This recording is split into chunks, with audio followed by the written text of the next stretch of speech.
Detectives tracked down Flora Stevens, 78, and discovered that she resides in an assisted living facility in Massachusetts and suffers from dementia, the Associated Press reported. Police say she lives in Lowell under the last name Harris, but they have been unable to piece together what happened to her over the past 42 years. "It's not too often we get to solve a 42-year-old missing person case," Sheriff Mike Schiff said in a press release. "The main thing is we know Flora is safe." The Daily Freeman reports that Stevens, who was 36 years old and employed by a Catskills resort at the time, disappeared after her husband dropped her off at her doctor's appointment at a Monticello hospital. She never appeared when her husband arrived to pick her up. The case went cold, even though police in Sullivan County reviewed her missing persons case occasionally in the hopes of finding a break.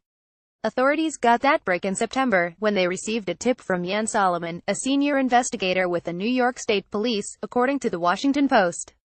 Solomon called detectives at the Sullivan County Sheriff's Office and told them that he found the skeletal remains of a body in neighboring Orange County that matched Stevens' description. He asked the investigators to find relatives who could furnish a DNA sample for identification purposes. Detective Rich Morgan searched the records, and found someone used Stevens' social security number in Massachusetts. Deputies traced the number to the Lowell-based assisted living facility and confirmed that a resident named Flora Harris used the number.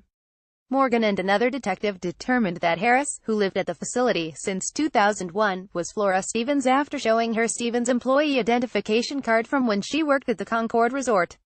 She could not provide detectives with many details of her life since her 1975 disappearance because of her condition, but recognized herself from the picture on the ID. Medical records under the last name Harris show that she lived in New Hampshire and New York City nursing homes before coming to Lowell, investigators say. Officials say Stevens has no known living relatives.